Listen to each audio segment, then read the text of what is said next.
Darius Whitfield arrived in a tailored suit, prepared to lead a major tech summit. However, hotel staff requested he wait outside. What followed had a significant impact on the entire company. It was just before 8 a.m. when Darius Whitfield exited his black Lincoln Continental onto the hotel's circular driveway in downtown San Jose. He adjusted the cuff of his navy blue suit jacket, the tailored fabric reflecting the morning light. He was impeccably dressed, with sharp lines, a crisp shirt, and Italian leather shoes. He exuded purpose and meticulousness, yet the valet remained still, not taking a single step. Darius held his keys casually in one hand and briefly looked over. The young man averted his gaze, feigning a check of his phone, then turned to the car behind Darius. "Hey, can you park this one?" The valet asked his coworker, gesturing past Darius without acknowledging him. Darius observed the glass doors of the hotel. They lacked prominent signage.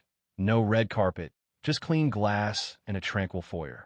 There was nothing to indicate what would happen within those walls. He retrieved his keys, parked his car himself, and walked across the drive.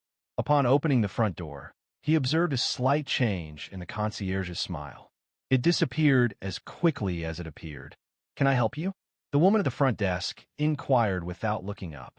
"Yes," Darius replied. "I'm here for the SummitNet conference. I believe you have a Redwood room reserved for us." The woman quickly examined his face, frowned, and then looked back at her screen. "Do you work for one of the vendors?" she asked. "No, I'm the CEO." She blinked. "Right? Could you wait outside for a moment? We're still prepping the space." He paused. "I'm also the keynote speaker." There was no apology, no moment of realization. Just a tight smile and a firm response. "Still, we're not quite ready. Please wait outside." A colleague, a young man wearing a blazer and with a walkie-talkie attached to his belt, emerged behind her. He scrutinized Darius from head to toe, as if verifying his credentials. "Are you with security?" he inquired, speaking quietly. "I am Darius Whitfield." Darius responded calmly. "The conference you're holding today? I manage it." A brief pause. The man then angled his head towards the entrance.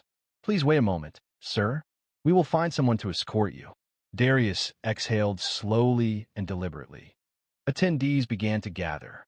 Several initial investors were among the first to arrive.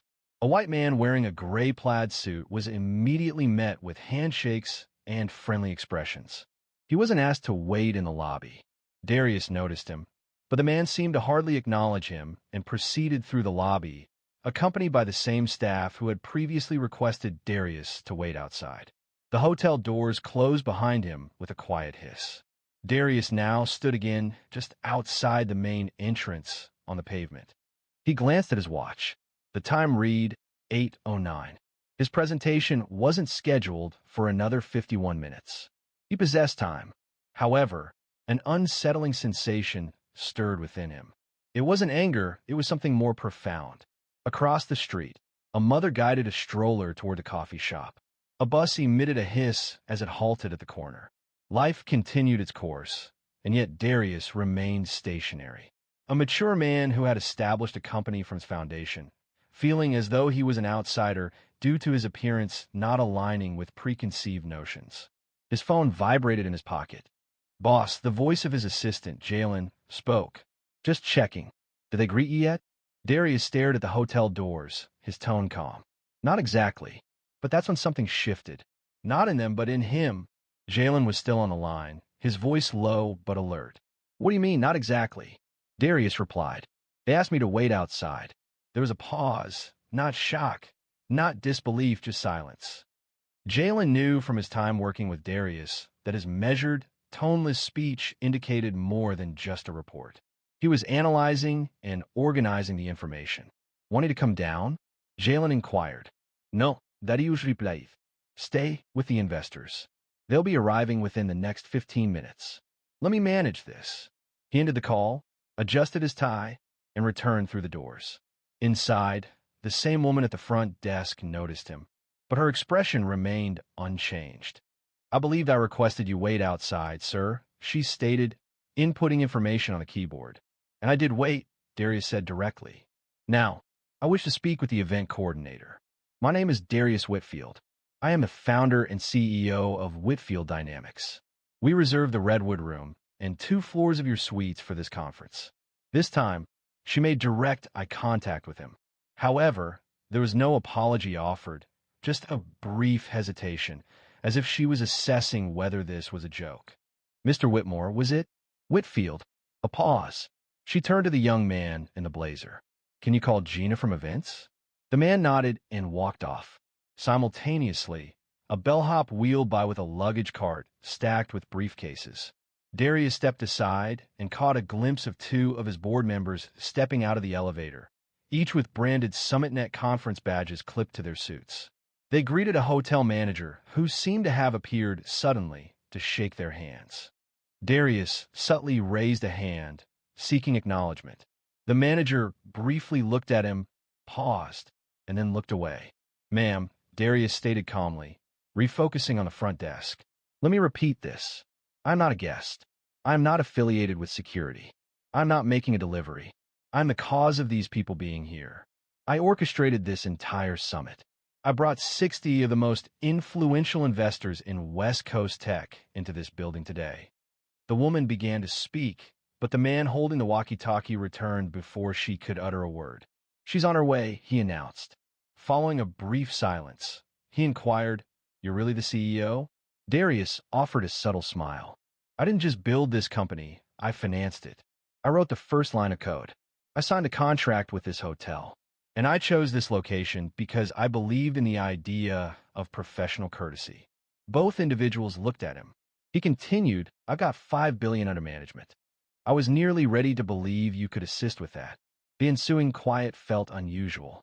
It wasn't a reaction of doubt. It was awkwardness. The woman at the reception desk moved, appearing hesitant. Before she could respond, Gina from events entered the lobby quickly, carrying a folder and already speaking. Mr. Whitfield, I sincerely apologize for the delay. We weren't notified of your arrival. Please come with me. The Redwood Room is prepared, and coffee is being served.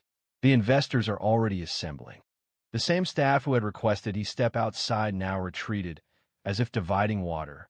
Darius followed Gina past the desk, past the man with the walkie-talkie, and past the woman whose face was flushed now. Whether from embarrassment or an unknown reason, he remained silent. Explanation was unnecessary, because their misunderstanding wasn't a man attempting to enter a place where he wasn't welcome. What they overlooked, what they were unwilling to acknowledge, was a man who held ownership of the space. Remaining silent, allowing them the opportunity to adjust their actions, they did not. However, what followed would not be a demonstration of anger. Instead, it would serve as a lesson in remembrance, and Darius possessed a remarkable memory. The Redwood Room was located at the rear of the hotel's conference wing, beyond a hallway adorned with abstract artwork and subdued carpeting. Within, the lighting had been lowered in preparation for the initial presentation. Chairs were arranged in rows, a podium displayed the SummitNet logo, and a side table held bottled water and elegant name placards. Darius quickly surveyed the room. Jalen was positioned at the front, adjusting sound levels with the AV technician. Investors were arriving, engaging in hushed conversations over coffee. Unbeknownst to everyone, something had occurred in the lobby. He didn't proceed to the podium, not yet. Instead, he entered a side room, the private lounge reserved for speakers, and shut the door. He then retrieved his phone. Tammy, he exclaimed as his head of operations answered. We're moving the summit. There was no surprise audible on the other end. Tammy was accustomed to this manner of communication. Today? She inquired. Right now, he replied. You want to relocate 50 people with less than an hour's notice? Not want. Need, he corrected. She refrained from questioning further. You want me to call the Fairmont or the Hayes? Hayes, he stated. I want every investor redirected there. Make sure they understand this isn't a scheduling issue. It's a matter of principle. I will provide further details when appropriate. Please cancel the remainder of our reservation at Willow Creek Manor. Suites were included. If there's resistance to releasing the booking, please charge any associated penalties to me directly. Tammy released a slow breath. Acknowledged. Contact Jalen as well. instruct him to postpone the opening and redirect the guests. Subsequently, Darius concluded the call. There was no raised voices, no abrupt phone placement, only decisive action, efficient and straightforward. He observed his image reflected in the lounge's dark glass window. He felt neither justified nor triumphant. He simply felt weary. Weary of entering spaces where people perceived everything about him except his true self. A gentle knock sounded. It was Jalen. Shall we review the slides? Darius declined. Plans have changed. Jalen looked surprised. Are we departing? I'm already handling it. It took a moment, but then Jalen understood. They hadn't attempted to rectify the situation, had they? No. Should I inform the board? I'm taking care of it directly. Please ensure the guests proceed. No one was to acknowledge the hotel on departure. Within minutes, Jalen was discreetly communicating the situation through subtle handshakes and nods. Emergency relocation, he murmured to one group. We've got a superior setup just a few blocks over, he informed another. Mr. Whitfield will provide details. Simultaneously, Tammy was contacting the Hayes, securing their backup venue, arranging staff, transferring AV equipment, and lunch catering. Darius revisited the Redwood room a single time, returning to retrieve his notes and laptop. A hotel manager then emerged, his expression strained, holding a folder. Mr. Whitfield, I'm informed there was an error at the front desk earlier today, and I want to offer a personal apology. It was never our aim to cause offense. Darius interjected smoothly. You simply demonstrated a lack of standards. This isn't a matter of pride. It's about expectations. The manager appeared taken aback. Is there a way we can rectify this? Darius closed his laptop case and looked at him. You had your chance. He didn't raise his voice. He didn't need to. The only thing louder than outrage is absence. The room, moments earlier filled with leading investors, was emptying quickly. As Darius left through the same lobby where he's been instructed to wait, he noticed the desk clerk watching him, her lips pressed tightly. The young man with the walkie-talkie had disappeared. He continued walking. A black SUV was waiting outside. The driver opened the door. Darius got in, his phone already ringing. However, this wasn't the conclusion of the day's events. It was merely the point at which others began to arrive. When the first tray of croissants reached the now half-empty Redwood room, most of the guests had already departed, assembling in the grand atrium of the Hayes, San Jose's other luxury hotel. The staff at that location required no introduction to Darius. The reception gave him a welcome as if they had anticipated this for weeks. Simultaneously, at the initial hotel, the front desk staff appeared perplexed. The receptionist repeatedly examined her screen, reviewing the guest list and then the room blocks. A puzzled expression crossed her face as she reached for the phone. Gina, she said, the conference guests are departing.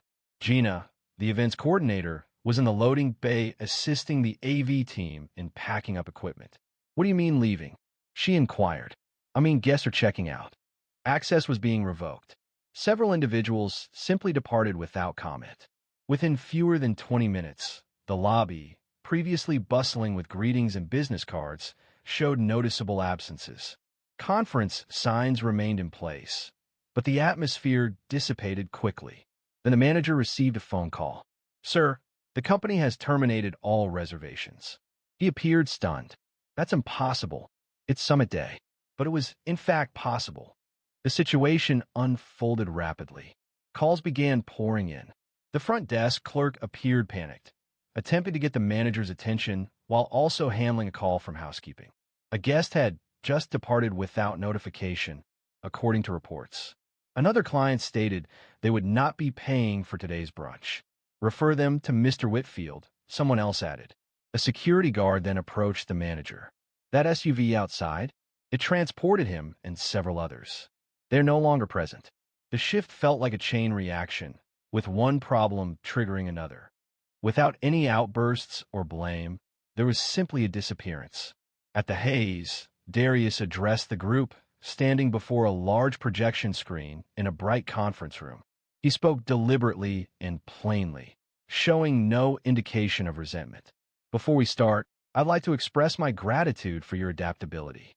I understand the change of location was unforeseen, but I think the place we meet reflects what we prioritize. A quiet acknowledgement rippled through the room. I selected that previous hotel due to its reputation, the quality of its service, and its convenient location near your offices. However, this morning, I was reminded that a refined lobby and a five-star rating do not ensure courtesy. He paused. I was requested to wait outside, twice, by staff who did not once inquire about my name. I parked my own vehicle. I reintroduced myself. I clarified my identity. Yet in that environment, none of it seemed significant. A few expressions grew strained. Heads shook. Some of you may be surprised by this. Others, perhaps not. He paused briefly.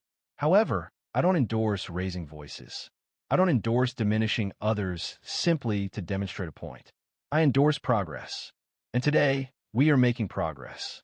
To a location that acknowledges us, listens to us, and handles our business with the appropriate level of importance. The audience responded with applause, motivated by esteem, not sympathy. In the rear, Jalen observed, arms crossed, exhibiting pride. Simultaneously, at the initial hotel, the conference signage was being removed. Maintenance personnel removed untouched coffee urns. A catering team remained still, observing the scene and uncertain whether to start preparing the food. The manager examined a document he held. It was a formal notification from Whitfield Dynamics, ending their agreement, effective immediately. There would be no legal action or demands, only a straightforward severance payment and a significant financial cost. He contacted the general manager. "We're out of the event," he stated. "How?" the general manager asked. The unidentified guest was the event itself. While the hotel attempted to address what it had overlooked, Darius was poised to reveal a previously unknown aspect of his own history. The day progressed into the late afternoon. The sun cast long shadows across the street as Darius sat in the back seat of the SUV, his suit jacket folded neatly beside him. He had removed his tie, revealing the open collar of a white shirt, and a weary expression filled his eyes. Jalen sat beside him, reviewing emails on his tablet. "Are you certain you don't want me to draft a public statement?" Jalen inquired. "People are already beginning to post.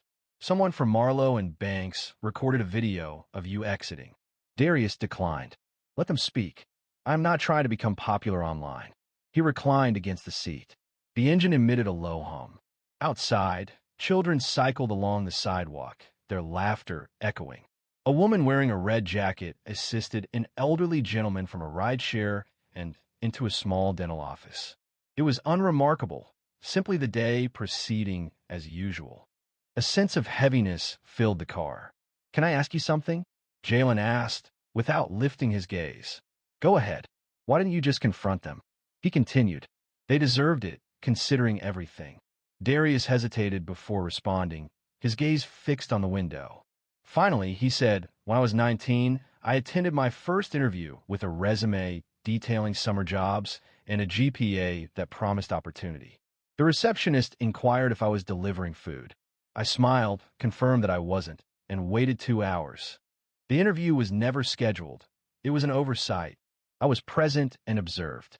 Jalen looked around, remaining silent. "I had the option to create a disturbance, to draw attention, but I chose not to. I departed, seeking alternative exits, finding another, and then another." He moved his hands together, as though recalling the sensation of a steering wheel from years ago. "For a significant portion of my life, I believe that achieving certain milestones, accumulating degrees, wealth, and professional attire, would dispel certain preconceptions." He glanced towards Jalen. Jalen nodded slowly. It wasn't simply another receptionist. It was a complete hotel, a defining moment. "Exactly," Darius affirmed. "That's why I left. Because I didn't need to prove anything. I didn't require them to understand. I needed the observers to witness what it appears like when you decline to plead for respect that you have already earned." He exhaled, looking out the window again. "My father used to say, you can't force people to see you, but you can choose where you won't be invisible." Jalen relaxed against the seat, allowing the thought to linger. The vehicle paused at a traffic signal. Directly ahead, a billboard displayed an advertisement for a startup accelerator. It featured youthful faces, modern logos, and vibrant colors. Jalen smiled. You ever imagine we would be the ones leading those programs rather than seeking acceptance into them? Darius chuckled.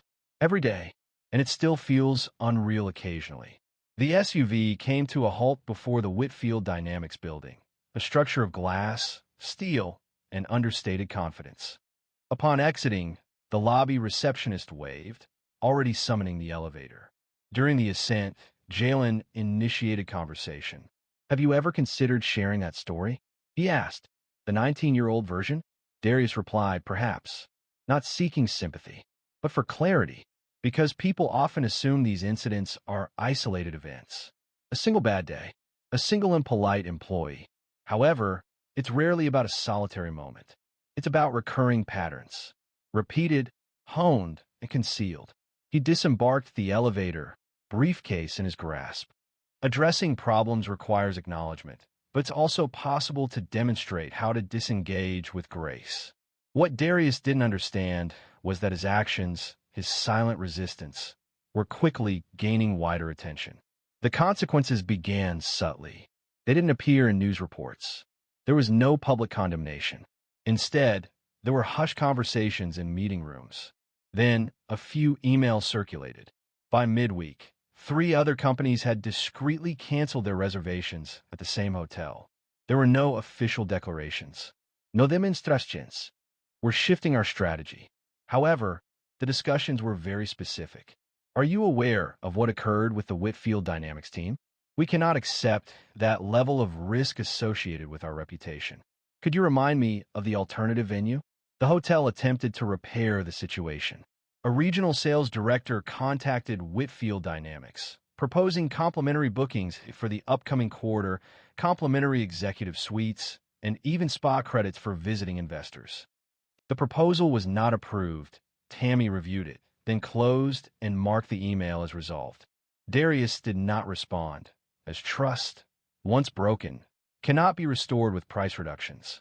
This wasn't a matter of incorrect charges. It concerned the events permitted under supervision.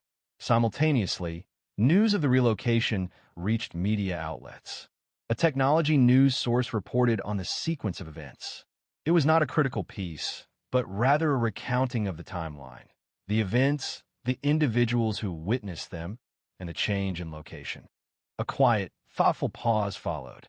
However, the narrative circulated through email accounts, then in messaging apps, and ultimately during after-work gatherings where young Black professionals toasted Darius Whitfield. Not for his response, but for his restraint. Because occasionally, the most impactful action isn't a forceful reaction. It's disengaging, as if the situation wasn't worthy of your presence. The Whitfield Dynamics office was silent as Darius presided over a boardroom meeting. He sat at the head of the table, accompanied by 4 senior staff members and 3 partners from a private equity group based in Seattle. An investor spoke, commenting, "We've heard about the switch. People are still discussing it." Darius shifted back a little. "Is that a concern for you?" inquired one of the investors. "Not at all," the man replied. "It actually conveyed more about your leadership style than the slide deck ever did," another investor added. Few possess that level of composure when facing intense situations. That's the basis of trust. Darius offered a subtle acknowledgement, refraining from any display of triumph. The focus wasn't about victory. It was about adhering to fair practices from the outset. Later that evening, he walked the quiet floor of the office, pausing to observe a whiteboard covered with written diagrams, sticky notes, and equations. Jalen was present as well, drinking from a chipped mug. "Did you review the report?" he inquired. "Yes, I did." The detail about the valet's actions was omitted, Darius noted. "They always leave something out," he said. "Doesn't matter," Jalen added. "People understand the situation. Those who needed to know received the message." Darius reviewed the whiteboard. "When we constructed this establishment, I didn't desire it to be ostentatious.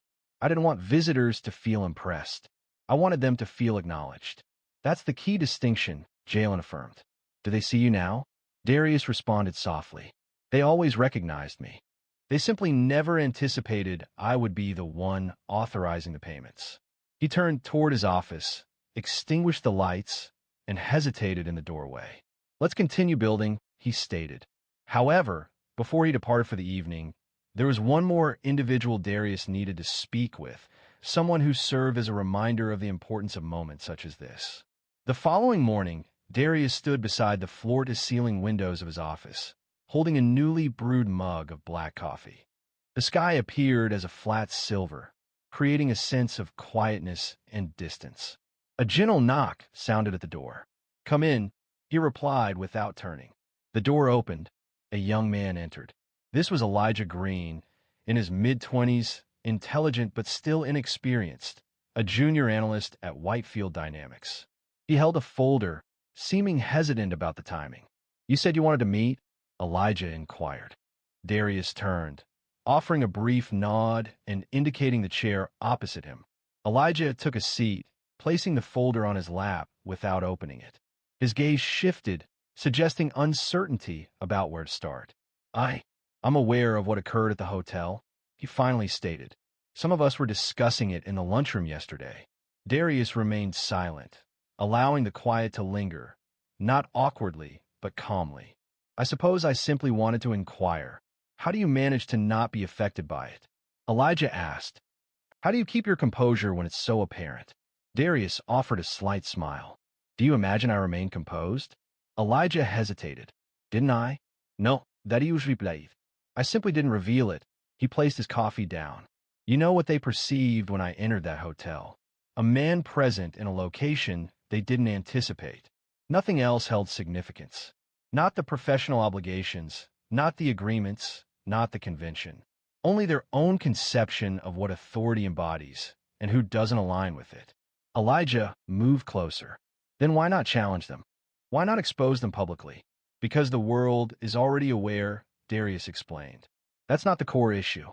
The true challenge lies in demonstrating to future generations that you don't require their validation to take action.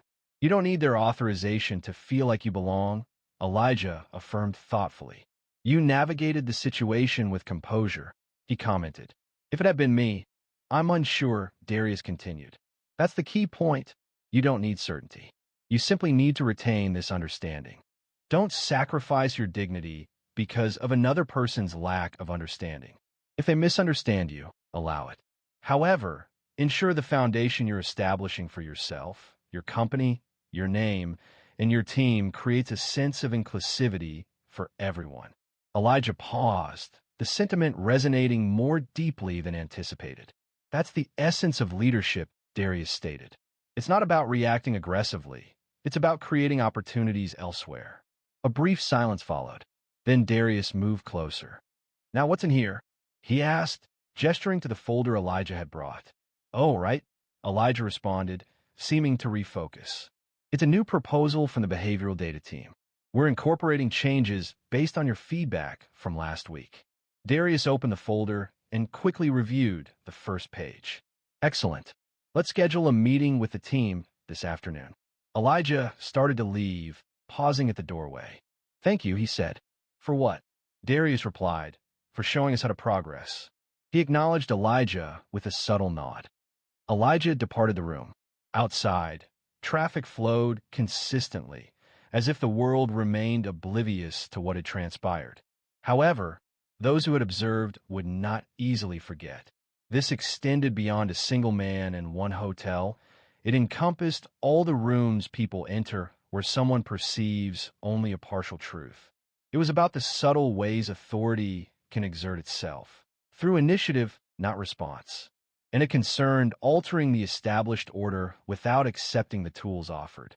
If this narrative resonated with you deeply, if it prompted reflection on how you navigate environments not designed for you, please discuss it. Share your thoughts. And remember to subscribe to receive more true stories demonstrating the remarkable power of quiet strength. He ridiculed her speech, her attire, and even her willingness to voice her opinions. Yet, she remained composed, initiated playback, and observed the legal system expose him live. Danielle Riggins, having experienced much in her 42 years, recognized inconsistencies. The citation affixed to her windshield near the community center in Macon, Georgia, wasn't simply irritating, it felt targeted. She studied it briefly, peering at the listed offense.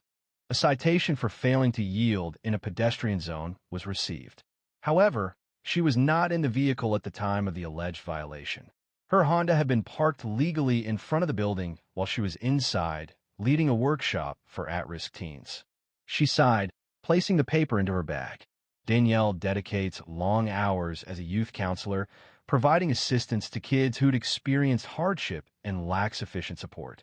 Her financial status is modest. She is far from wealthy. Her profession consumed her, and with raising her teenage daughter and guiding children who resembled her younger self, her time was scarce. A penalty like this was more than just disappointing, it significantly impacted her schedule. However, it wasn't primarily about the financial burden. It was about the underlying issue of fairness. The subsequent evening, she sat at the kitchen table with a cup of mint tea and the citation before her. Her daughter, Aaliyah, was completing homework in the vicinity. "You're really going to fight it?" Aaliyah inquired, looking up from her textbook. Danielle chuckled quietly. "Yes, I'm weary of allowing things to pass." Aaliyah reclined. "Do you believe they will truly hear you?" Danielle paused, not responding immediately. She simply gazed out the window for a moment before replying, "I don't require them to listen. I need to be present and proceed according to my conditions." The following Monday, she contacted the municipal courthouse, requested a half day away from work, and highlighted her court date in red pen on the calendar. She chose a simple outfit for the hearing: dark jeans, a light blouse, and flats. No blazer, no makeup, just her natural appearance. The woman she saw in the mirror appeared weary, but also resolute.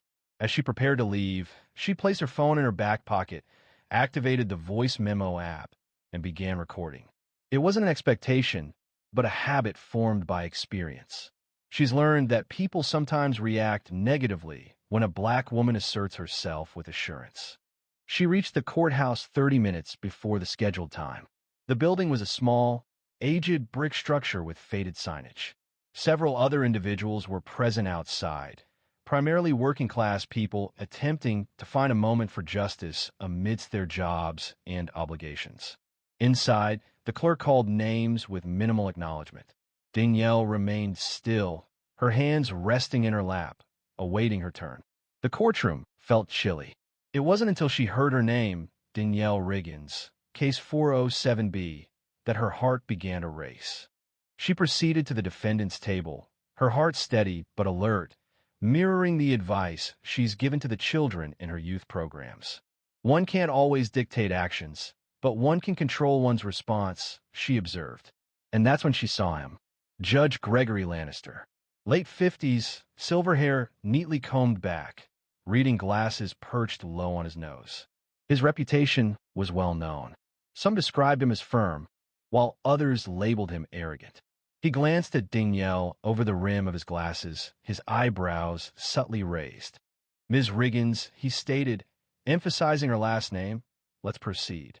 I presume you're here to contest this ticket, issued by a trained officer?" Danielle nodded. "Yes, Your Honor. I was inside a building, not driving, when the ticket was issued. I have witness statements available if required." He laughed, a genuine chuckle. "Naturally, you do," she replied, meeting his gaze. The judge then remarked, "You individuals frequently present narratives when appearing before the court. Always the victim. Never your fault. Let me guess. You didn't even see the officer writing it, right?" Her jaw tightened slightly. This wasn't simply skepticism. It was a more pointed feeling, and everyone in that courtroom could sense it.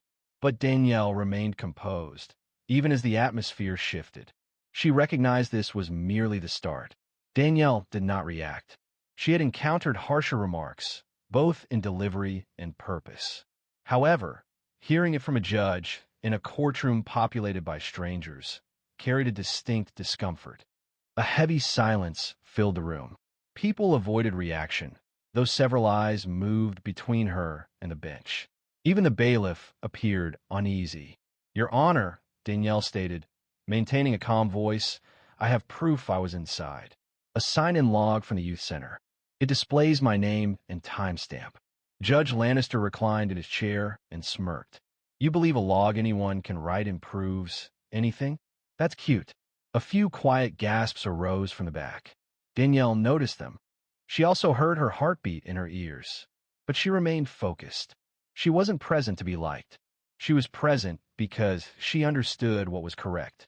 I'm simply requesting the citation be reviewed in light of the facts, she replied. Oh, the facts, he mocked.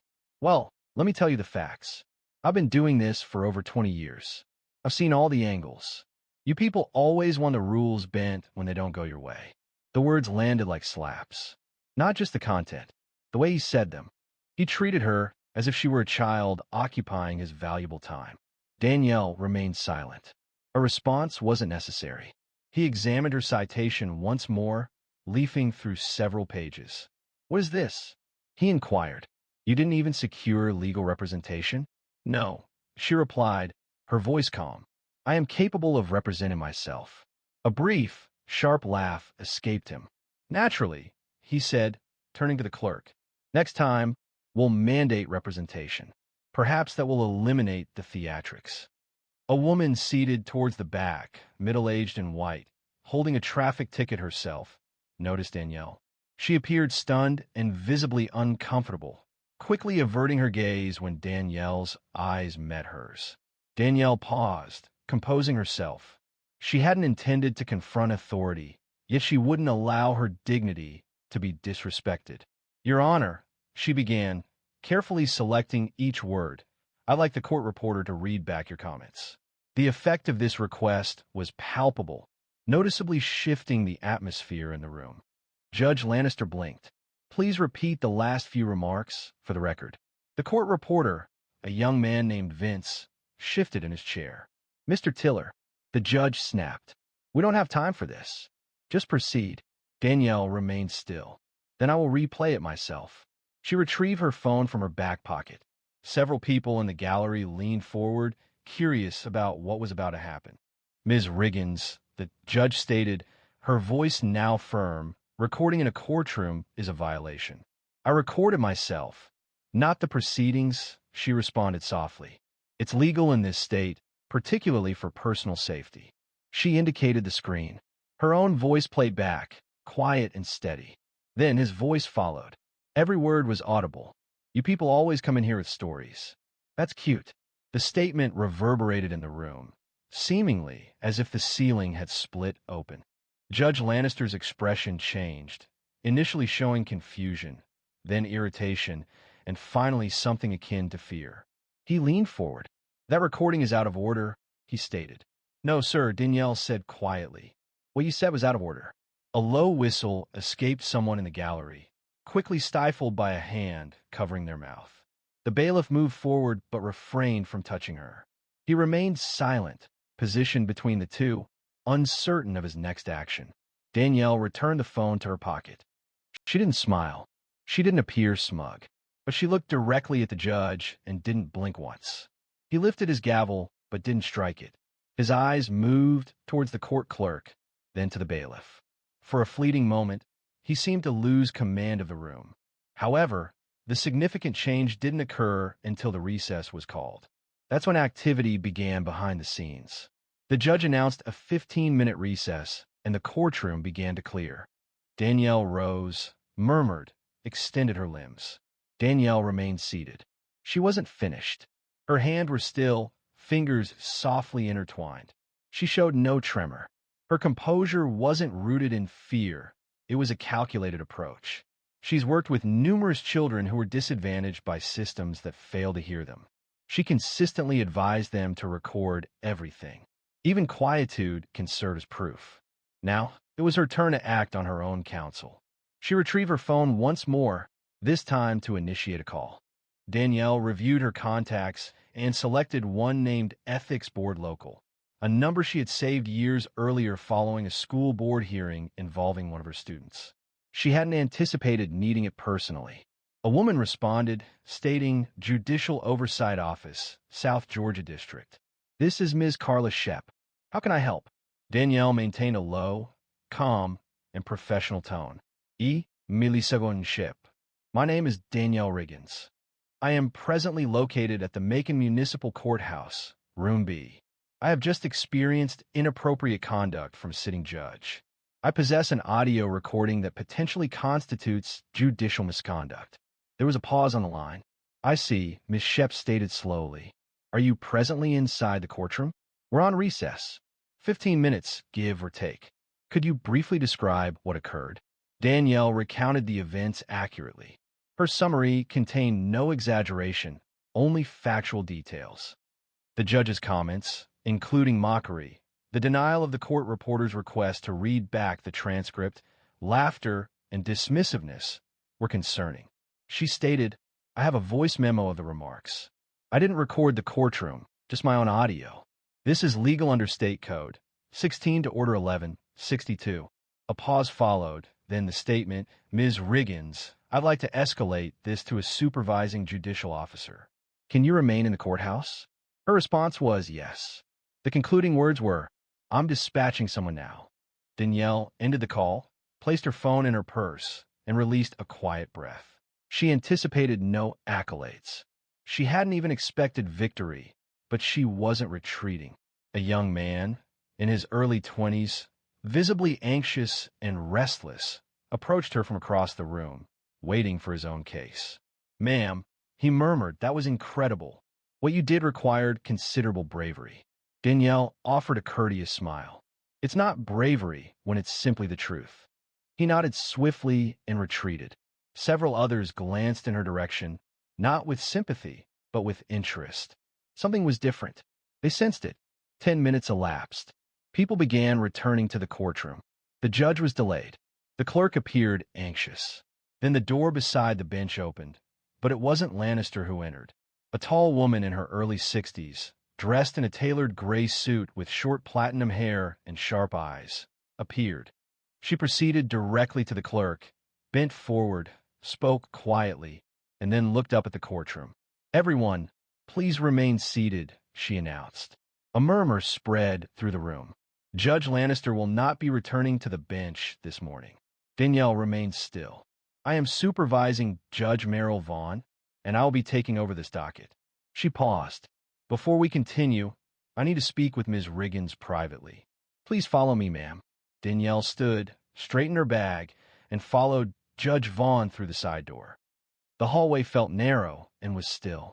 Judge Vaughn guided her into a small conference room and shut the door. I have listened to a portion of the recording, she stated without taking a seat. I'm also informed of a previous complaint against Judge Lannister. These details might support an active inquiry. Danielle remained motionless, observing her. I must ask, Vaughn proceeded, will you sign a sworn statement and present the recording as proof? Yes, Danielle responded without pause. Judge Vaughn nodded once. Unbeknownst to Danielle, her voice, recorded during a moment of quiet self-preservation, was poised to trigger events exceeding the expectations of anyone present in that courthouse. Danielle re-entered the courtroom, with Judge Vaughn immediately following. The atmosphere had noticeably changed. Conversations were subdued, and expressions were more attentive. Several individuals who had previously disregarded her were now attentive, observing her with what appeared to be respect, or perhaps curiosity. Regardless of the nature of their attention, she perceived it, yet remained composed. She returned to her seat at the defendant's table as Judge Vaughn approached the bench and addressed the court clerk. Proceeding with case 407B, she announced, Ms. Danielle Riggins is present. Judge Lannister is officially recused pending review. The announcement settled over the room with a sharp impact. It wasn't simply a brief absence. The judge was gone, and seemingly without return. The thought remained unspoken, yet palpable. Danielle remained still, awaiting further instruction. Judge Vaughn examined the citation and Danielle's accompanying paperwork. This included the witness statement, the center's login sheet, and even a time-stamped text she had sent to her supervisor when she arrived that day. The judge looked up. This is thorough, Ms. Riggins. You're clearly someone who values evidence. Danielle nodded once. Working with young people, I've observed firsthand how things can unravel without proper preparation. There is a slight hesitation before Judge Vaughn responded. It's a lesson more people should adopt as they mature, a subtle acknowledgement passing between them. It wasn't friendship. It wasn't sympathy, simply recognition. One woman seeing another who chose not to compromise. Judge Vaughn turned the citation over, wrote something, and gave it back to the clerk. This citation is voided, she stated. Ms. Riggins was released. Danielle did not smile. She merely collected her belongings. However, before she could leave, the judge stated, "For the record, your behavior in this courtroom, considering the situation, was remarkable. You maintained composure and dignity despite an unfortunate series of events." Danielle then permitted herself a brief, weary smile. "Thank you," she said. She departed the room as silently as she had arrived. But the atmosphere outside was altered. The hallway was filled with a palpable sense of unease. A courtroom aide, a young woman wearing dark-rimmed glasses and speaking with a hesitant tone, softly stopped Danielle near the exit. "Are you the one who recorded him?" she inquired, her eyes widening. "I am," Danielle responded. The aide looked around before saying, "You weren't the first. But you might be the one who finally got them to act." Danielle raised her eyebrows a little. "Others tried. There have been complaints," she murmured. "But nothing ever stuck. Either no proof or no follow-through. It was difficult to gain traction until someone possessed the courage and the evidence." Danielle remained silent. She felt no need to speak. Stepping outside, she inhaled deeply. The air seemed heavier than normal, not due to the weather, but because of the events of the past hour. As she approached her vehicle, her phone vibrated in her pocket. A new voicemail had arrived. She pressed play. "Ms. Riggins, this is Agent Walt Desmond with the Georgia State Commission on Judicial Conduct. An initial recording from a Macon courthouse arrived this morning. We need to discuss a possible behavioral pattern concerning Judge Gregory Lannister. Please return our call at your earliest convenience." Danielle rested against the car door. Her intention wasn't to discredit a judge. She came to contest a traffic ticket. However, the truth unfolds according to its own schedule. And occasionally, when you voice a concern, you may inadvertently represent the interests of many others. By sundown that day, Danielle would discover the true extent of the situation. Danielle was halfway home when her phone rang again. She considered ignoring the call while driving, but the number displayed an official-looking area code for 78. She pulled over to the parking lot of a small grocery store in Warner Robins, parking under the shade of a faded sign, and answered, "Ms. Riggins, this is Agent Desmond. Thank you for returning the call." His voice remained calm, but was precise, a person who carefully considered words before speaking. "We reviewed the audio," he continued, "and it's clear. Furthermore, it corresponds with prior grievances against Judge Lannister submitted during the last 3 years. Your testimony could be crucial in initiating an internal ethics review that has been delayed." Danielle tightened her grip on the steering wheel with her free hand. "What are the next steps?" she asked. There was more, Desmond added. "An anonymous tip arrived this morning, shortly after your complaint was released on the internal channel. The tip contained financial records associated with Judge Lannister, including offshore transfers, unauthorized reimbursements, and a concerning pattern of rulings in favor of contractors with ties to a private law firm in Augusta." Danielle paused, visibly surprised. Could this be criminal corruption? Affirmative. And with this development, the situation extends beyond a simple personnel issue. It may involve criminal activity. She didn't respond immediately.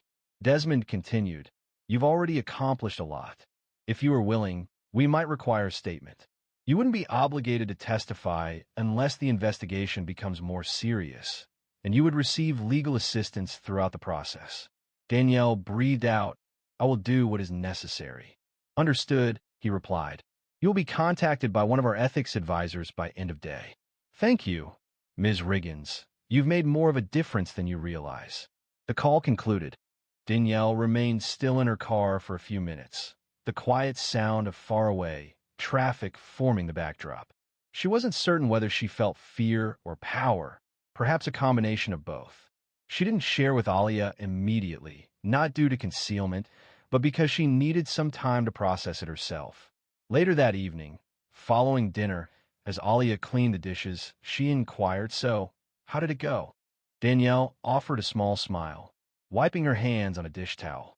"Let's just say I believe the judge won't be processing many more tickets." Alia grinned.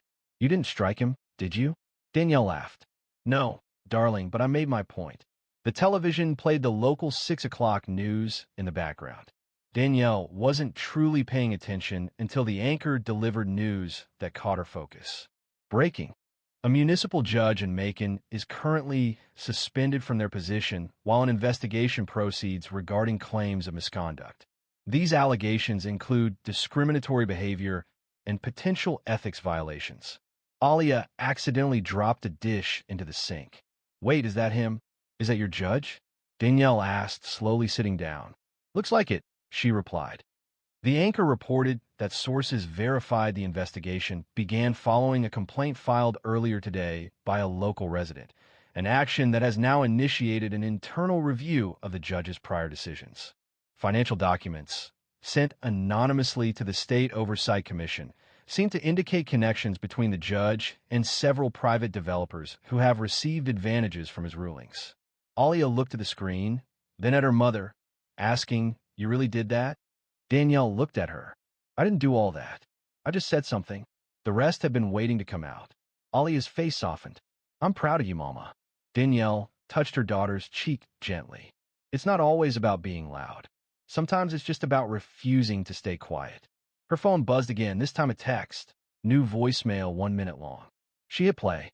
"Ms. Riggins, this is ADA Kendra Malloy from the Bibb County District Attorney's Office. Thank you for providing the recording. Judge Lannister was taken into custody this afternoon for questioning. Currently, the ethics violations are under formal review and criminal charges are being considered. We would appreciate the opportunity to speak further with you if you are available. Please contact me at your convenience." Danielle observed the screen, then looked up. Alia was watching her, eyes wide. "What now?" she asked. Danielle shook her head. "Now, I will call them back." Unbeknownst to her, a significant number of individuals would come forward in the days following, spurred by her resolute stance conveyed through a voice memo and unwavering resolve. Within 48 hours, Danielle's name circulated discreetly among legal offices, community groups, and even local newsrooms, not as a figure of fame, but as an emblem. She had not sought any of this recognition. She continued going to work, continued picking up Alia from school, and continued reminding the boys at the youth center to keep their pants up and their heads higher. However, things around her began to change. The first indication arrived the following week when Pastor Reuben Fields, who ran a coalition for court reform in Central Georgia, called her during her lunch break. "You don't know me, Ms. Riggins," he began, "but I've known about you since Tuesday. What you did. It wasn't insignificant." Danielle was in her car outside the community center, with a half-finished sandwich on her lap. "I didn't do it for attention." "I know," he stated. "That's why people are paying attention." He requested her to speak at a future town hall. A simple request, just a few words about resilience, about respect, about not allowing authority to dominate individuals who are not always able to retaliate. She paused, but ultimately consented. That evening, Alia assisted her in choosing her outfit. Danielle requested a simple event. Alia playfully suggested, while playfully tossing her a colorful scarf, that someone might capture the occasion for Instagram. "Might as well look unbothered and cute," she said. The town hall was unassuming, with folding chairs, plastic tablecloths, a few trays of donated cookies, and sweet tea. Danielle chose not to bring notes. She stood before approximately 50 people, hands by her sides, and spoke as if addressing one individual. "I didn't record that judge because I wanted to take him down," she stated. "I acted because I'd witnessed too many deserving individuals disregarded, and I refused to suffer a similar fate," the audience acknowledged with nods. Several individuals dabbed their eyes. As she concluded her statement, the attendees rose to applaud. Subsequently, an older woman, adorned with a wide-brimmed hat and holding a folder, approached her. She identified herself as Geraldine Baker, a retired schoolteacher. I filed a complaint against that same judge in 2021. She stated, her voice gravelly but clear. They dismissed it, claiming it lacked merit. Perhaps now, someone would listen. Danielle took the folder from her hands. I'll ensure someone does. In the days that followed, Danielle received more calls. A podcast producer from Birmingham, a law student from Emory who wanted to write her thesis on ethical failures in lower courts, and a public defender in Albany who asked if Danielle would participate in a courtroom training session for junior attorneys. She declined most requests, not because she was indifferent. She simply wished to avoid having her name become a hashtag. Her goal was for the children she worked with to view her as the same woman who had taught them resume writing and guided them through difficult conversations with their parents. However, she agreed to certain requests, particularly when she understood how many individuals needed reassurance that they weren't irrational. Activity at the center increased. Contributions arrived from people residing outside of Macon. A woman in Tampa contributed 20 backpacks, along with a handwritten message, for the kids you champion and for the ones you're championing. Thank you, Danielle. Alia seemed to gain confidence, too. One afternoon, she announced, Ms. Brenner had us write in civics class about someone in our community who stood up for justice. I wrote about you. Danielle was surprised, asking, really? Alia replied casually, I was planning to choose John Lewis, but he's the obvious choice. Danielle chuckled. I don't think I'm in his league, Alia remarked. Danielle responded, I think you'd surprise yourself. What truly astonished Danielle, however, was the number of individuals who had been waiting quietly and with patience for another person to initiate action. 3 months later, Danielle was seated on the rear steps of the youth center shortly after closing time. The last of the teens had departed for the day, their laughter still resonating softly throughout the parking lot. The Georgia heat lingered, even as the sun descended, casting shadows on the fractured pavement. She took a drink from a water bottle and allowed her body to recover. It had been a demanding day and a demanding few months. She had presented at 4 panels, completed 2 interviews, and received a volume of inbox messages she couldn't manage. The investigation into Judge Lannister had expanded beyond her initial expectations. Following the release of the financial records, additional complaints emerged, not only from Macon, but also from surrounding counties. Rumors circulated suggesting the district attorney could file formal charges. The story had been featured on a national justice blog, and certain advocacy groups were now referencing Danielle's case in their training programs. However, all of that seemed secondary to what she truly prioritized. That day began with her witnessing Quentin, one of her teens, perform his debut spoken word poem at an open mic. He previously avoided eye contact. Now, he stood on stage, telling the audience, when they try to shrink you, that's proof you're already too big to fit their box. No applause was necessary. That single moment justified all the effort. While she was seated, the center's director, Mr. Lou Bailey, came outside. A large man with gentle eyes and a deliberate pace settled beside her with a soft exhale. You know, he began after a moment, most people wouldn't have acted as you did. Danielle kept her gaze forward. It didn't feel like a decision. He nodded thoughtfully. It rarely does when it's the correct action. We've seen staff depart and arrive, but I've never witnessed this place so lively. You provided these children with a unique experience. She allowed the sentiment to resonate. Occasionally, she stated, I believe I simply felt worn out, weary of holding it back. That man seemed to assume he could address me as if I possessed no value, and for a brief moment, I nearly allowed it. However, I then recalled the advice I impart to these children daily. Maintain your posture, make your voice heard, and I understood that I couldn't request that of them if I was unwilling to embody it myself. Mr. Bailey murmured a subdued, and then rose. Are you prepared to secure the premises? Yes. Please allow me a moment. Once he entered the building, Danielle gazed upwards at the sky. A few stars began to appear, dim and dispersed, yet present. She considered the individuals who had remained silent, perhaps because they believed their opinion wouldn't be impactful, or they feared negative consequences, or they were simply weary. And she understood. She genuinely did. However, someone must initiate action.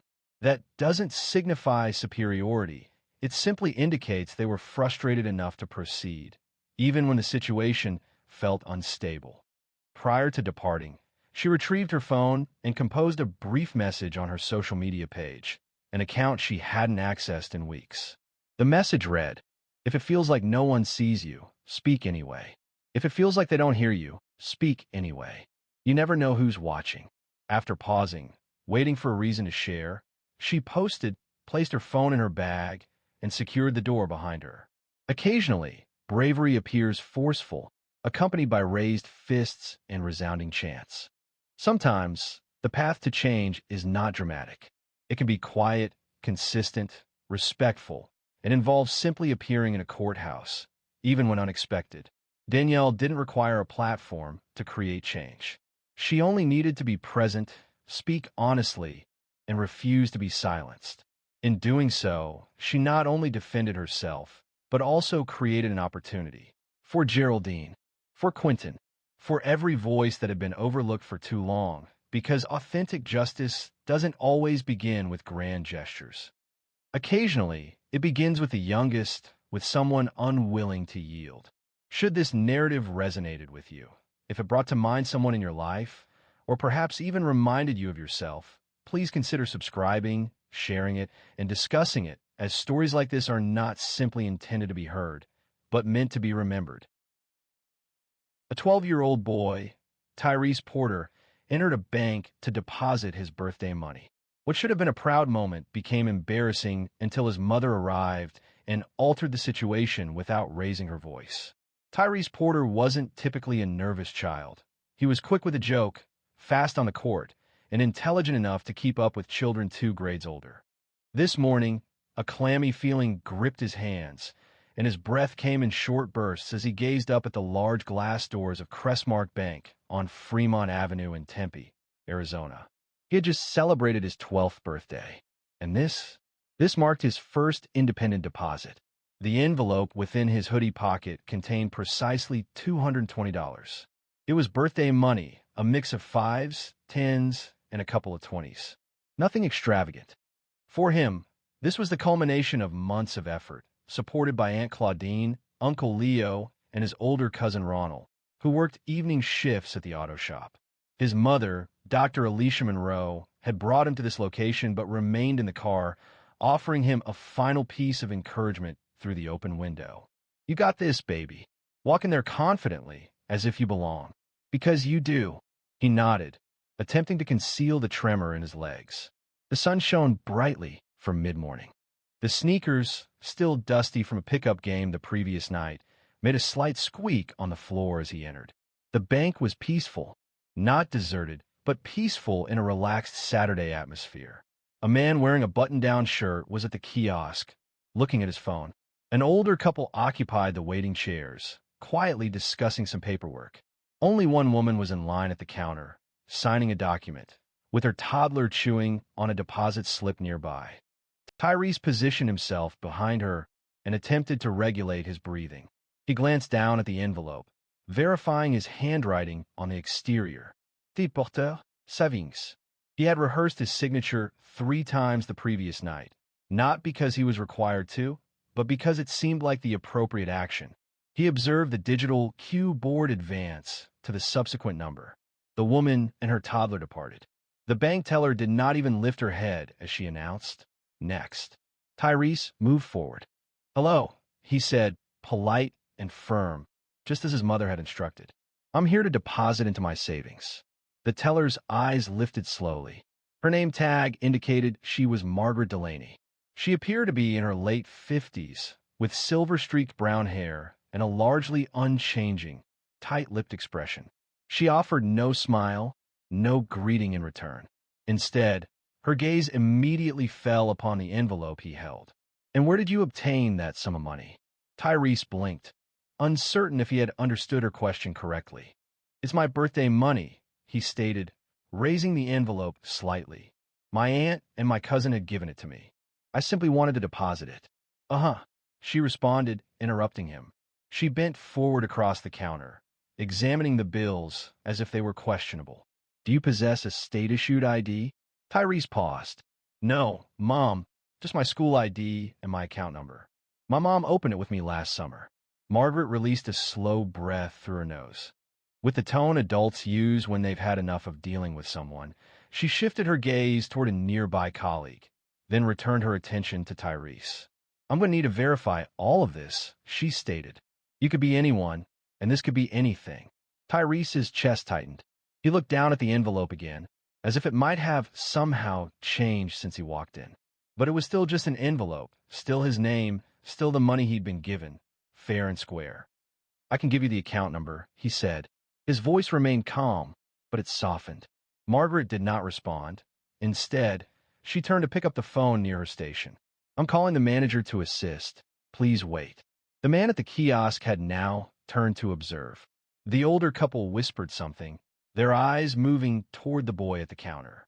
Tyrese felt his face flush, and he tried to avoid looking up. He reached into his backpack for the small blue bank booklet his mom had given him. It didn't seem promising, but Margaret no longer focused on him. She was engaged in a phone conversation, occasionally looking his way with a tense expression. Tyrese felt a knot in his throat. This wasn't the plan. However, the moment she ended the call, things began to deteriorate quicker than he could manage. Margaret placed the phone down with a gentle click and directed a sharp look at Tyrese, as if assessing him for a situation he hadn't agreed to. Someone will be with you in a minute, she stated briefly. She then focused on her computer screen, her fingers tapping as if he'd disappeared from her view entirely. Tyrese stood there, uncertain whether to speak or simply wait. He looked down at the envelope again. It wasn't trembling, but his hands felt rigid now, as if they didn't quite belong to him. The lobby felt colder, not in temperature, but in feeling. It was as if the atmosphere changed when she asked that first question. The man from the kiosk was still observing. One of the tellers was situated a few windows down. There was no verbal communication, but their eyes consistently averted, quickly glancing away each time Tyrese made eye contact. A tall man wearing a dark gray tie emerged from a hallway located behind the counter. His name tag identified him as Kenneth Flores, branch manager. He moved towards Tyrese deliberately, maintaining a polite demeanor but with a reserved customer service expression that concealed his thoughts. Hi there, Kenneth stated. Are you attempting to make a deposit? Tyrese affirmed with a nod. Yes, sir, into my savings account. He says it's birthday money. Margaret spoke from her desk without looking up. Kenneth briefly glanced at her, then returned his attention to Tyrese. Do you have an account number on you? Tyrese provided the small blue booklet and the slip with his account info. Kenneth took them and began typing into a tablet. I don't have a state ID, Tyrese added, his voice quieter now. Just school, I'm 12. Kenneth paused for half a second. 12? And you came in by yourself? Kenneth nodded once. Yes, sir, his mom said. Okay, can I take a look at the money? Tyrese offered the envelope. Kenneth opened it with care, as if handling explosives, and began counting the bills directly at the counter. Meanwhile, Margaret commented, I just thought we should be cautious. You never know these days. Her words felt like a sharp rebuke. Tyrese stopped moving. He wasn't sure if a response was expected. He felt uneasy, but remained still. The issue wasn't precisely her words, but the manner in which she delivered them. It felt as though he was being assessed as a risk, a potential danger, an issue requiring control. Kenneth remained silent, completing his count before turning to Tyrese. 220, correct? Tyrese confirmed with a nod. Okay, I need a moment. I'll verify the account. As Kenneth moved away, Tyrese stood still, the envelope no longer in his grasp. A constriction formed in his throat. He resisted the urge to cry, unwilling to do so in the presence of unfamiliar people. He attempted to recall what his mom always said, You're not the problem, baby. You're the reason someone else gets to grow today. However, at that moment, it didn't feel like anyone was learning anything. A woman a few spots behind in line appeared as though she might speak. She opened her mouth, then simply looked at her phone instead. When Kenneth returned, he handed Tyrese the slip confirming the account and deposit total. You're all set, he said. It's gone through, Tyrese whispered, thanking him. As he turned to leave, Margaret quietly added, Better safe than sorry. The comment wasn't loud, but it was audible. Tyrese halted his departure. His ears burned once more. He desired to leave, yet also felt compelled to say something, anything at all. Instead, he simply reversed direction toward the exit, suppressing the words he couldn't voice. However, beyond those doors, a pair of eyes had been observing, and they weren't about to remain silent any longer. The glass door opened slowly, and a woman entered, her presence immediately altering the atmosphere. Dr. Alicia Monroe commanded attention without speaking. Her blazer was a crisp slate blue with subtle pinstripes, and her heels clicked across the polished floor with purpose. Alicia carried herself with an air of assuredness. Heads turned, some driven by curiosity, others by a natural response. She wasn't seeking attention. However, she was here for her son. The moment she entered, Tyrese noticed her. His shoulders tightened, not with fear, but with something akin to relief. It was like finding the handle on a locked door. Margaret looked up. Her expression tightened briefly, as if anticipating this moment. Alicia didn't immediately go to the counter. Instead, she walked directly to her son, placed a gentle hand on his back, and spoke to him, her voice low enough for only him to hear. "You okay?" Tyrese nodded, though not convincingly. She refrained from pushing the matter. Instead, she shifted her attention to the counter, making eye contact with Margaret, then Kenneth, who had returned, perceiving a change in the atmosphere. "Good morning," Alicia stated, her voice steady and composed. "I'm Dr. Alicia Monroe. Tyrese is my son." Kenneth adjusted his throat and offered a brief, polite smile. "Yes, ma'am, everything is handled. His deposit has been processed." "That isn't what I'm here to discuss," she responded. Her voice remained level. There was no need to raise it. Each word broke the silence. "I observed my son enter here independently today, displaying pride and readiness to accomplish something adults frequently advise children to do, to be responsible. Rather than receiving guidance, he experienced questioning, doubt, and humiliation." Margaret's face reddened. "Ma'am, I was simply adhering to protocol. Your protocol does not involve accusing a child of suspicious conduct because he arrived with cash on his birthday." Kenneth intervened promptly. "Dr. Monroe, I want to assure you that was not our goal." Alicia turned slightly, her hands remaining still at her sides. "Are you aware of how many accounts my company maintains with this bank, Mr. Flores?" Kenneth moved slightly. "I understand there are 3. Langford Innovations, your personal account, and Monroe Education Group." "That is correct," she confirmed. "I have directly instructed more than 300 young students in this city regarding financial literacy, predominantly black and brown, many of whom are entering environments where they face immediate judgment. Therefore, I am not unfamiliar with this discussion." A silence descended upon the lobby. Even the toddler from earlier had become quiet. Margaret began to speak, but Alicia raised her hand, not to cut her off, but to momentarily suspend the discussion. "This extends beyond just Tyrese. This concerns every child who enters a place like this and is told, whether subtly or overtly, that they don't belong, that they must demonstrate something that no one else is required to demonstrate. Do you request state identification from every child, or just mine?" Margaret's voice lowered. "That isn't equitable. It's unjust to impose that burden on a 12-year-old simply because you presume something about him before he even greets you." Alicia retreated slightly and indicated her son. He entered the space, behaving as we instruct parents to guide their children. Rather than receiving recognition for his efforts, he was perceived as a potential problem. The elderly couple in the waiting area briefly looked at each other. One of them offered a deliberate nod. While not everyone appeared at ease, they seemed alert. Tyrese observed his mom with wide eyes. It wasn't simply the content of her words that surprised him, but also her delivery. Calm, deliberate. She didn't raise her voice, nor did she seek sympathy. She spoke truthfully before those who were present. "I'm not requesting an apology," Alicia stated finally. "I am requesting awareness." Yet, as the impact of her words became apparent, Tyrese remained silent, as something within him still felt the need to complete what he began. A brief stillness fell over the room. Kenneth stood rigidly behind the counter, his hands clasped together, reminiscent of a school principal delivering a lecture. Margaret's gaze had dropped, focused on a laminated calendar close to her keyboard. The branch was silent, unusually so. However, Tyrese wasn't noticing any of that. He remained looking at his mom. She hadn't spoken loudly. She didn't need to.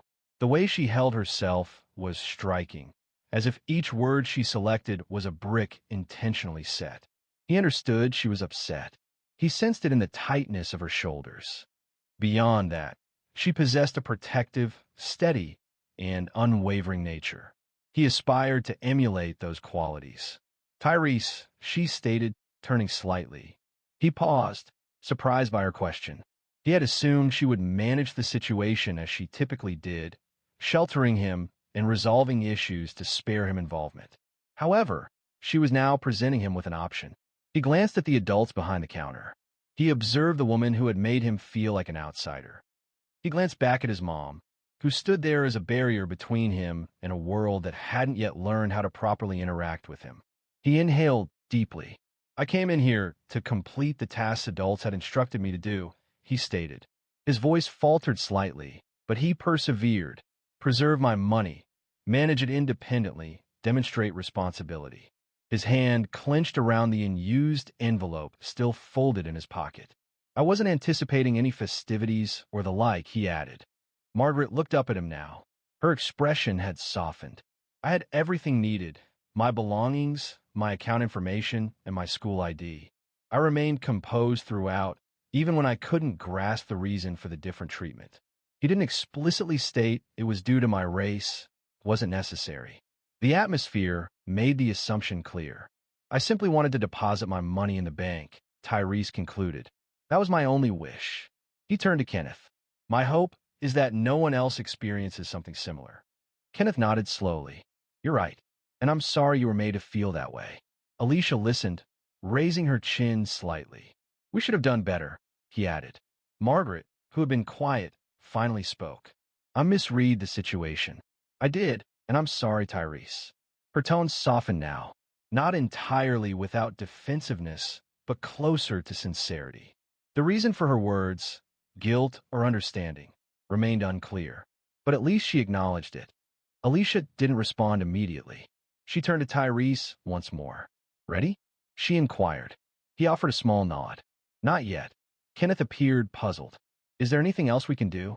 Tyrese turned back towards the counter. "Can I make the deposit again?" A moment of quiet followed. Alicia smiled faintly. Kenneth quietly chuckled. "It's already been processed, but we can review it again." Symbolically, Tyrese moved forward and retrieved the blue bank booklet. Kenneth accepted the booklet and retrieved a new deposit slip. "Please complete this one," he said. Tyrese took the pen and wrote deliberately, ensuring a steady hand. He presented the slip, and Kenneth stamped it, acknowledging the action even though it held no practical effect. The focus transcended the numerical entries within the system. It represented a symbolic act of recovering what had been unjustly lost. Margaret observed quietly as Tyrese retrieved the slip, folded it into his booklet, and faced his mom again. "All done," he announced.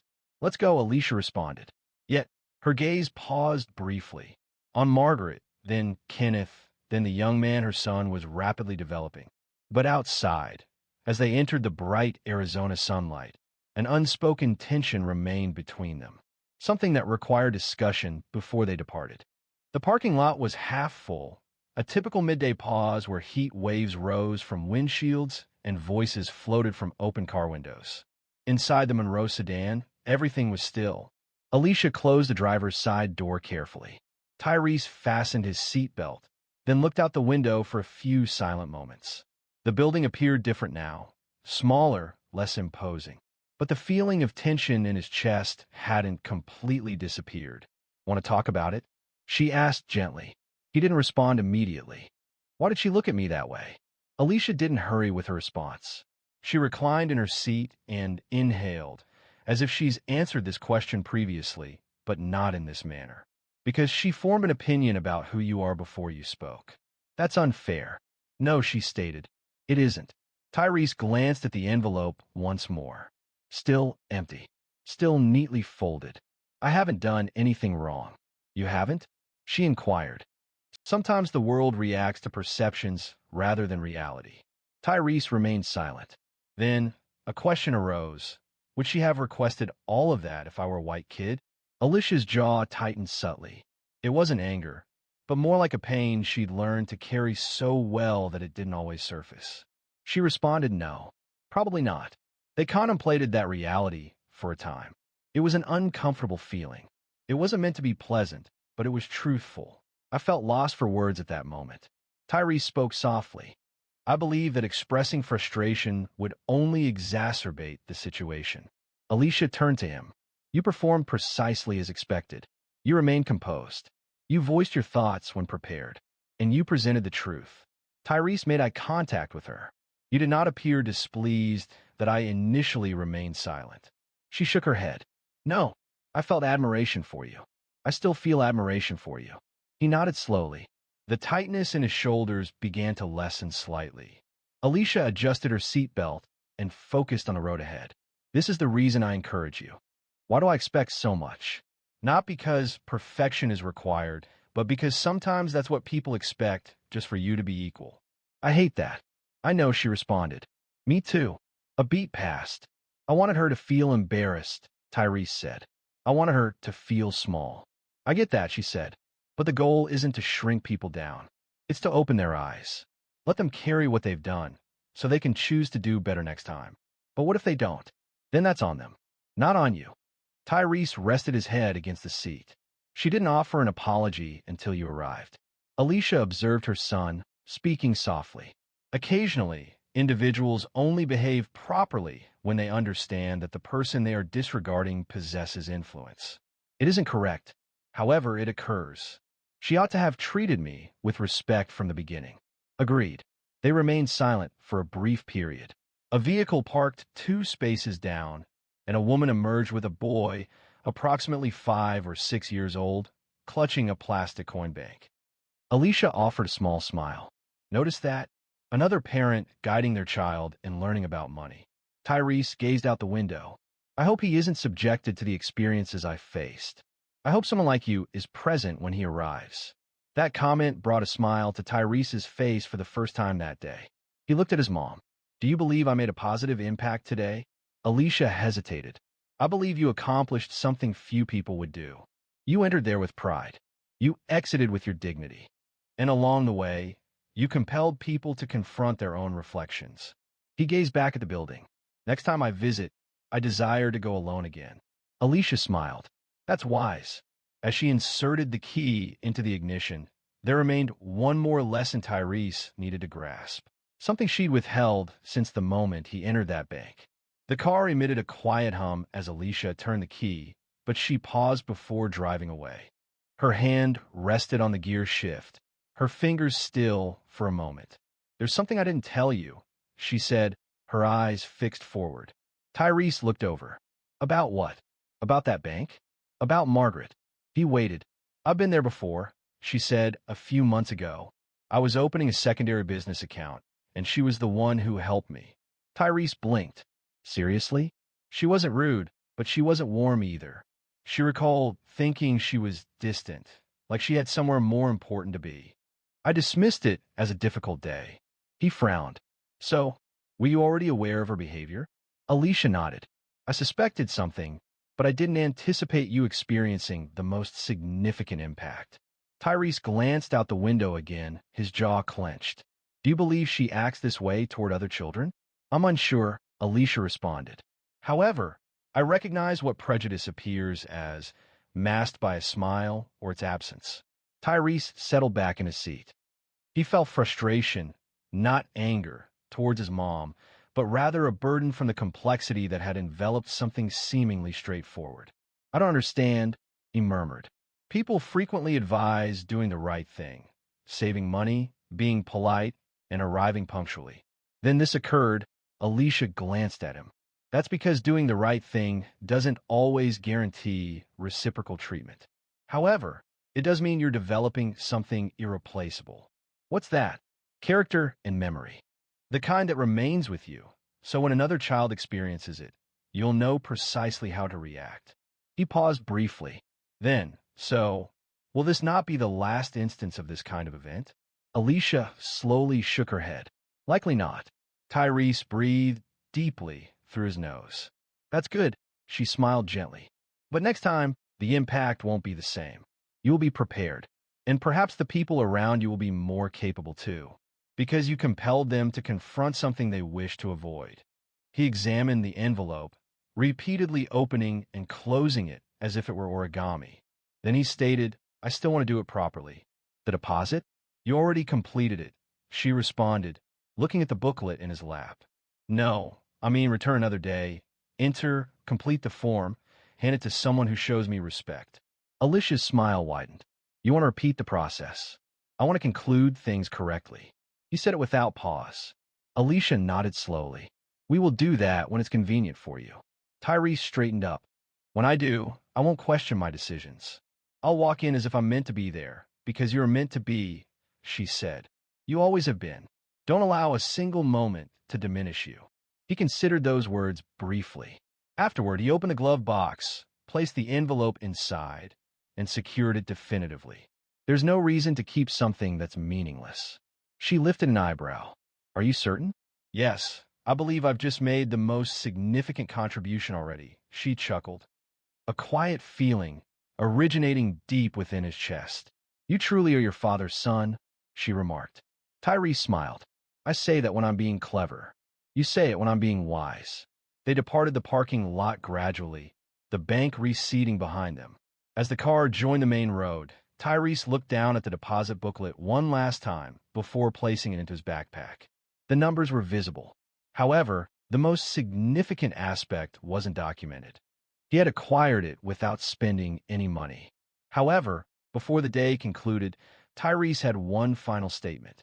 It was a truth not found in formal education. They were midway back when Tyrese spoke again. His tone was even, yet his delivery prompted Alicia to look at him. You ever feel tired of having to prove something every time you walk in a room? She didn't respond immediately. The road stretched ahead, flat and unobstructed, the Arizona sun drawing distinct shadows across the dashboard. She understood the importance of thoughtful replies to questions like that. Constantly, she observed Tyrese focused on his hands. I didn't even do anything wrong, he stated. Yet it felt necessary to justify herself, even for a simple deposit. You did, she confirmed. And that's what makes you remarkable in a positive sense. You entered with honesty and departed with your dignity. You refused to allow them to diminish it. He remained silent for a period. Then, he expressed a desire to not feel anger constantly. You don't need to, she responded. Anger isn't the objective, it's a signal. What follows is what holds significance. Tyrese inclined his head, seemingly contemplating her words. So, how should I handle it? She asked. You must bear it constructively. Allow it to refine you, not to make you unyielding. He nodded, as if processing her advice. Alicia stopped at a gas station, needing to purchase a bottle of water before completing the drive. Stepping from the car, she lightly tossed her keys into Tyrese's lap. Lock the doors if you need to. I won't be long. She then entered the store. For the first time that day, Tyrese found himself alone. This time, he had only his thoughts. He glanced down at the keys, then looked back at the parking lot. It wasn't about the bank anymore. It was about the way people viewed him before he even had a chance to speak. About how his mom had faced challenges he hadn't known existed until today. He felt a sense of needing to stand with more confidence, to shoulder a greater burden, despite the unfairness of it. The car door made a sound as Alicia came back with a chilled bottle of water. She gave it to him silently, returned to the driver's seat, and fastened her seatbelt. Tyrese unscrewed the lid and drank. You know, he said, placing the bottle down, I believe the most difficult aspect wasn't her asking all those questions. It was the expression on her face, as if I wasn't worthy of being present. Alicia nodded thoughtfully. That's the method they employ to make you vanish, she said. Not through words, but through uncertainty, through silence. With that expression, he continued, his voice gaining strength but I didn't vanish. No, you didn't. She reached out and briefly squeezed his hand, adding, and you won't. Not now, not ever. The remainder of the drive was completed in near silence, but it was a silence that felt substantial, not devoid of meaning. As they arrived at the driveway, Tyrese moved forward and gazed at her. Alicia smiled, as she always did. I'm not just going to remember how they treated me, he stated. I'm going to remember how I responded. That's the lesson, she confirmed. That's what makes you unstoppable. Tyrese opened the door, took his backpack, and hesitated. I think next time, he said, I'll bring someone else with me, such as Jordan or Micah, and teach them how to manage it as well. Alicia's face brightened. That's what leaders do, she said. Tyrese offered a small, assured nod. So, I suppose I'm a leader now.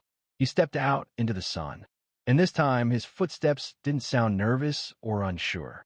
They sounded like someone who knew exactly where he was going. If this story resonated with you, even in a small way, please don't just scroll past. Share it, discuss it, because every child like Tyrese deserves to enter the world with confidence. And if you're still reading, please subscribe. There's more to come.